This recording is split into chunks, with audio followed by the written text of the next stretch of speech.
गणपती बाप्पा मोरया. ज्यावेळेस गणपतीचं नाव घेतो त्यावेळेस मोरया हा शब्द येतो. मोरया, थोर गणेश भक्त मोरया यांची संजीवन समाधी चिंचवड गावात आहे. चिंचवडला जी संजीवन समाधी आहे ते जे संस्थान आहे जवळपास 350-400 वर्षाचं जुनं संस्थान आहे. त्याचा जो इतिहास आहे त्याच्यात आपण खोलात जाणार नाही.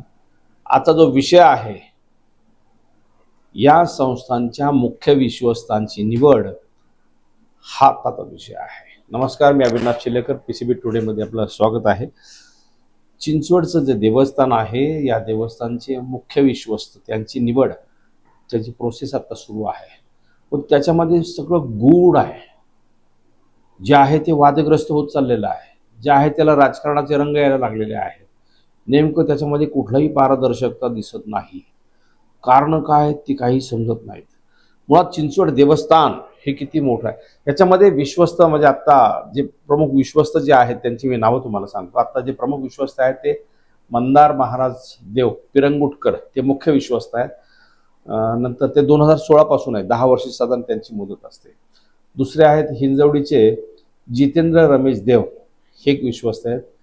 नंतर तिसरे आहेत केशव उमेश विध्वंस, चौथे आहेत ॲडव्होकेट विक्रम दौंडकर आणि पाचवे आहेत देवराज चंद्रकांत डहाळे, असे साधारण विश्वस्त आहेत. आणि याच्यामध्ये मुख्य विश्वस्तांची निवड ही दर 10 वर्षांनी होते. आता मंदार महाराज देव जे आहेत त्यांची मुदत याच्यात संपते, म्हणून त्यांच्या नियुक्तीचा विषय हा आता चर्चेचा विषय आहे. चर्चेचा हा तो विषय यापूर्वी कधी देवस्थानच्या मुख्य विश्वस्तांच्या किंवा विश्वस्तांचा विषय हा राजकारणाचा झाला नाही, हा कधी वादाचा विषय झाला नाही. पण आता मंदार महाराज देव यांची नियुक्तीच होऊ नये यासाठी भक्त मंडळी पुढे आलेली आहेत आणि त्यांनी अशी पत्रकं काढलेली आहेत. एक राजू सराफ म्हणून आहेत भक्तांपैकी, तर त्यांनी याच्यामध्ये पुढाकार घेतला आणि मुख्य विश्वस्तांची परत नियुक्ती न करण्याबाबत त्यांनी एक सविस्तर पत्र काढलेलं आहे. जवळजवळ 10-12 पानाचं पत्र आहे. त्याच्यामध्ये त्यांनी चिंतामणी धुपारती मंडळ, नंतर त्याच्यामध्ये धर्मदायुक्तांनाच ही सर्व पत्र दिलेली आहे की ते महाराजांची नियुक्ती करू नका. आणि याच्यामध्ये फार मोठ्या सह्यांच्या त्याच्यामध्ये हे आहे की या महाराजांची नियुक्ती करू नका. आणि त्याच्यामध्ये त्यांनी कारणं दिलेली आहेत की गेल्या 10 वर्षामध्ये मंदारदेव महाराजांनी देवस्थानमध्ये कुठल्याही प्रकारचे विधेयक, कुठल्याही प्रकारची सुधारणा केली नाही, कुठलाही नियोजनबद्ध असा विकास कोणताही केलेला नाही. देवस्थानच्या बाबतीमध्ये अत्यंत हलगर्जीपणा सुरू आहे. देवस्थानच्या प्रॉपर्टीच्या बाबतीमध्ये बेफिकिरी सुरू आहे. त्याच्यामुळं मंदार महाराज देव यांना पुन्हा तिथे नियुक्त करू नये अशा प्रकारचा या संपूर्ण याचा सार आहे.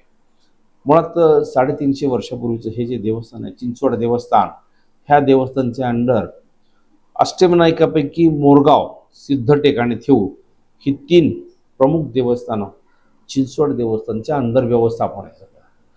त्याच्यामुळे आणि त्याशिवाय या देवस्थानच्या अधिपत्याखाली असणारी जी गावं आहेत, म्हणजे छत्रपतींच्या काळामध्ये, छत्रपती शिवाजी महाराजांच्या काळात, नंतर पेशव्यांच्या काळामध्ये जवळपास 344 सनदा या देवस्थानाला देण्यात आलेल्या आहेत. 1610 ते 1852 असे जवळपास 256 वर्षात 344 सनदा दिलेल्या आहेत. आणि त्या सनदामध्ये जी गावं या देवस्थानला दत्तक म्हणून दिले, हे इनाम दिलेले आहेत, इनाम गाव, तर त्यांची मी तुम्हाला नावं सांगतो म्हणजे व्याप्ती लक्षात येईल की हे देवस्थान किती मोठं आहे. असं सांगितलं जात होतं की देशामध्ये तिरुपती खालोखाल सर्वात श्रीमंत देवस्थान कोणतं आहे तर चिंचवडचं आहे. का तर चिंचवड देवस्थानकडं तिरुपती खालोखाल पहिलं टंकसाळ होतं, म्हणजे इतकी त्या देवस्थानची श्रीमंती आहे. श्रीमान महासाधू मोरया गोसावी यांची संजीवन समाधी असल्यामुळे या देवस्थानचं महत्त्व वेगळं आहे. छत्रपती शिवाजी महाराजांच्या काळामध्ये म्हणजे त्यांनी दिलेले एकूण सनदा किती किंवा पेशव्यांनी दिलेल्या सनदा किती ह्याच्या डिटेलमध्ये जात नाही. फक्त कोणकोणती गावं या देवस्थानच्या अंडर इनाम गावं आहेत त्यांची मी तुम्हाला साधारण हे नाव वाचून दाखवतो, मग लक्षात येईल. छत्रपती हे का शहाजी महाराज भोसले, छत्रपती शिवाजी महाराज भोसले, नंतर छत्रपती संभाजी महाराज भोसले, बाजीराव पेशवे, नानासाहेब पेशवे व अनेक मुघल बादशाह यांची अपार श्रद्धा मोरया गोसावींवरती होती.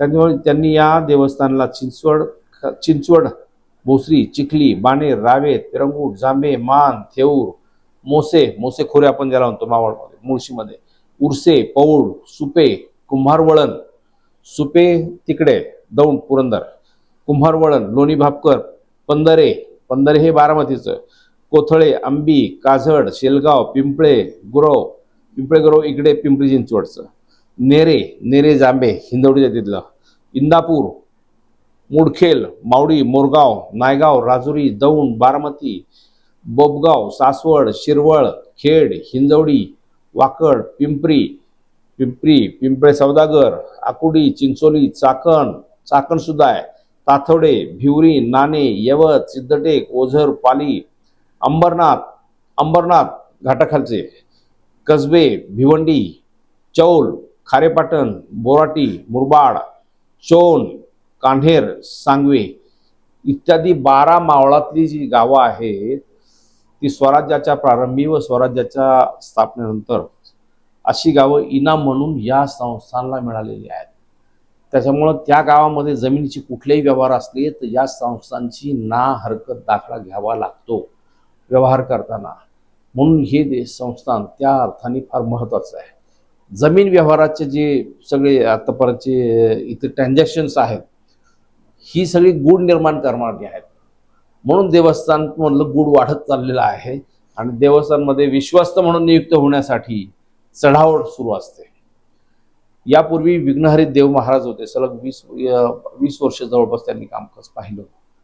अत्यंत विद्वान म्हणून डेक्कन आपलं कॉलेज जे आहे त्या डेक्कन कॉलेजमध्ये ते स्वतः प्राध्यापक होते. पण त्यांनी डेक्कन कॉलेजचे प्राध्यापक तर होते पण त्यांनी तिथं राजीनामा देऊन सरळ ते मुख्य विश्वस्त म्हणून इथे त्यांची नियुक्ती झाली होती. 20 वर्षाच्या काळात एकही दिवस त्यांनी कधी सुट्टी घेतली नाही आणि अखंड मोर्याची सेवा केली. ज्या दिवशी दुसऱ्या वेळेस त्यांची नियुक्ती पुढची झाली नाही त्यांना दुसऱ्या दिवशी घर सोडायला सांगितलं, तिथलं मोर्या गोसांचा वाडा. दुसऱ्या दिवशी त्यांनी मोर्याचा वाडा खाली केला, घर खाली केलं. नंतर सुरेंद्र महाराज देव, कुमार देव ज्याचं नाव होतं, ते राजकारणामध्ये सुद्धा होते, नगरसेवक होते. नंतर त्यांची नियुक्ती महाराज म्हणून तिथे झाली. 14 वर्ष त्यांनी कामकाज पाहिलं. त्यांचे वडील भाऊ महाराज देव हे सुद्धा तिथे विश्वस्त म्हणून काही काळ होते. कुमार महाराज देव हे अजितदादा पवार यांचे अत्यंत निष्ठावंतांपैकी एक असे समजले जात. ते महाराज म्हणून अजितदादांच्या कृपेनेच ती एक नियुक्ती झाली होती. पण कुमार देव यांनी एकाएकी गळफास घेऊन आत्महत्या केली. तेव्हा मात्र सगळं गूढ वाढत गेलं. त्या आत्महत्येमध्ये नेमकं कारण काय ते अद्यापपर्यंत त्याचं कारण समोर आलेलं नाही आहे. तेव्हापासून देवस्थानी फार चर्चेत आलं की हा काय प्रकार होता नेमका. त्यांच्यानंतर मंदार महाराज देव आत्ताचे जे महाराज आहेत त्यांची नियुक्ती झाली. त्यांच्या नियुक्तीला नागरिकांचा विरोध आहे. विरोधाची कारणं अनेक आहेत परंतु याच्यातलं हेच नेमकं समजत नाही. या देवस्थानमध्ये इतकं दडलंय काय, नेमकं नियुक्तीसाठी विरोध असण्याचं कारण काय. कुमारदेव ज्यावेळेस इथे महाराज म्हणून होते त्यावेळेस त्यांनी देवस्थान खऱ्या अर्थाने लोकाभिमुख केलं होतं. नंतर तत्पूर्वी विघ्नहरी महाराज देव जे होते स्वतः संस्कृत पंडित होते, म्हणजे आहेत त्या हयात आहेत अजूनही. महाराज हे विघ्नहरी महाराज देव जर मंदिरात आले तर अजूनही लोक लोटांगण घालतात त्यांच्या पुढे, इतका विद्वान माणूस आहे. म्हणजे नंतर कुमारदेव महाराज त्यांनी ते सुसाईड केली. नंतर आता मंदार महाराज, आता पुढचे नवीन महाराज कोण येणार.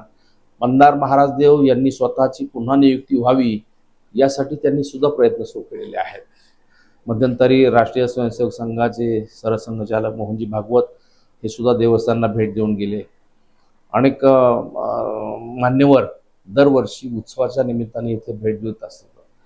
परंतु हे देवस्थान लोकाभिमुख व्हावं, इथला कारभार पारदर्शक असावा वगैरे वगैरे ह्या ज्या काही अपेक्षा आहेत त्या काही ह्याच्यामध्ये पूर्ण होताना दिसत नाहीत पुढे.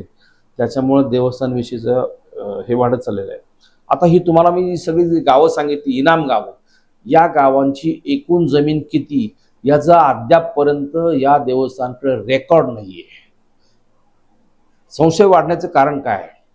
गेली 20-22 वर्ष मी स्वतः पत्रकार म्हणून देवस्थानच्या प्रत्येक उत्सवाच्या प्रेस कॉन्फरन्सला जात असतो. माझा एकच प्रश्न कायम असतो, देवस्थानची एकूण जमीन किती, त्याच्या किती जमिनीवरती अतिक्रमण आहे, किती जमिनीच्या बाबतीत कोर्टामध्ये केसेस चालू आहेत. प्रत्येक वेळेस महाराजांचं उत्तर एकच असतं की या संदर्भामध्ये आमचा अजून अभ्यास सुरू आहे, त्याचं सर्वेक्षण सुरू आहे.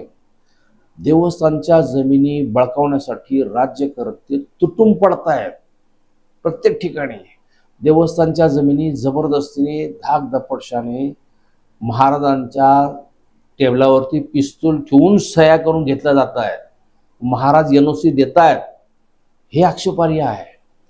कित्येक बिल्डर, आता बाणेरचा एक फार मोठा व्यवहार झाला. ह्या विश्वस्त कोणीही भ्रष्ट नाहीत, मी छाती ठोकपणे सांगतो. परंतु ही सगळी व्यवहार, देवस्थानची ही सगळी मालमत्ता ही कायम टिकून राहिली पाहिजे. ह्या देवस्थानचं वैभव हे देश पातळीवर जगाच्या पातळीवरती वाढलं पाहिजे. या दृष्टिकोनातून मुख्य विश्वस्तांनी काम करायला पाहिजे. ते होताना दिसत नाही. म्हणून मंदार महाराज यांच्याविषयीचं आरोप जास्त वाढत चाललेले आहेत. जमिनी किती, अतिक्रमण किती याच्याविषयी अद्यापपर्यंत सांगू शकले नाही. मध्यंतरी कुदळवाडीला फार मोठी कारवाई झाली. 1000 एकर जमीन रिकामी केली. 250 एकर आसपास जमीन कुदळवाडीमध्ये देवस्थानची इनाम जमीन आहे, देवस्थानच्या नावाची, 7/12ला. वास्तविक देवस्थानने ताबडतोब तो ताबा घ्यायला पाहिजे होता. आज पिंपरी चिंचवडमध्ये जमिनीला 1 कोटी रुपये गुंठ्याला भाव आहे. मग विचार करा, हे देवस्थान किती श्रीमंत आहे. बाणेरमध्ये जमिनीचे रेट काय आहेत आणि बाणेरमध्ये देवस्थानच्या इनाम जमिनी किती आहेत. बाणेर, बावदान हा संपूर्ण पिंपरी चिंचवडचा संपूर्ण हा देवस्थानचा जो संपूर्ण परिसर आहे पिंपरी चिंचवड आणि पुण्याशी निगडीत, इथे जमिनीच्या हजारो एकर जमीन देवस्थानची आहे. मी सांगितलं 344 सनदा आहेत देवस्थानच्या. हे सगळं वास्तविक जनतेसमोर, मोरया भक्तांसमोर यायला पाहिजे, पण हे येत नाही. त्याच्यामुळे संशय वाढत चाललेला आहे. म्हणजे देवस्थान आता मुख्य विश्वस्त म्हणून मंदारदेव महाराज यांची पुन्हा नियुक्ती व्हायला आम्हाला त्याच्यामध्ये कुठलाच इंटरेस्ट नाही.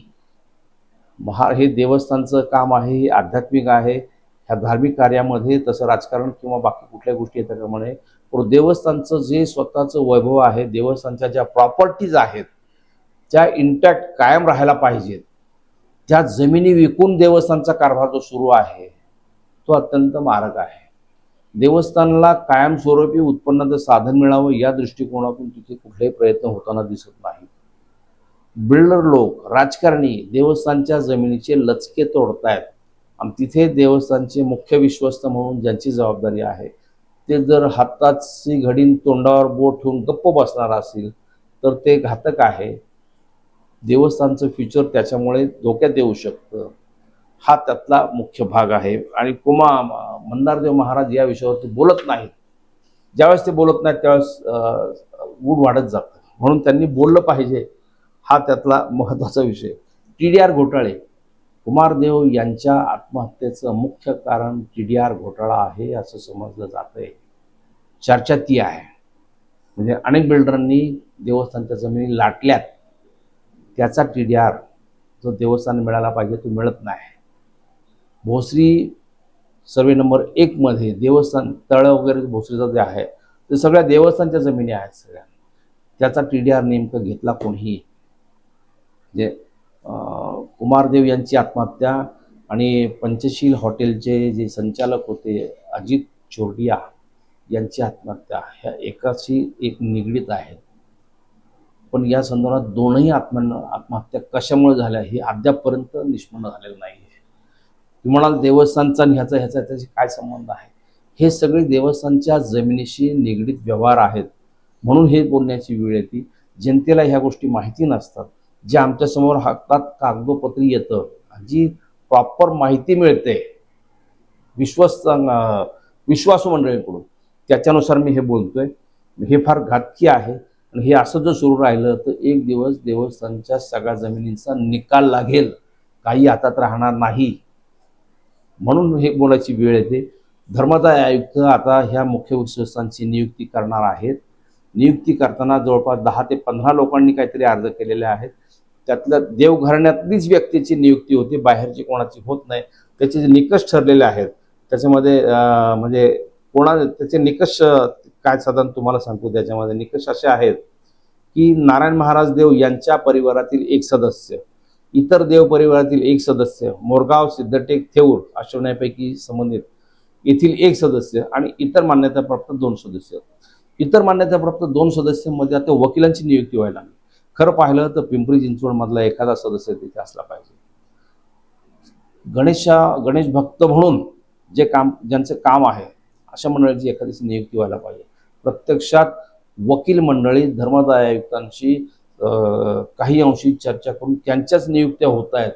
हे काहीतरी वेगळंच राजकारण, काहीतरी वेगळा व्यवहार त्याच्यामध्ये दिसतो. हे आवर्जून या ठिकाणी मुद्दाम नमूद करतो.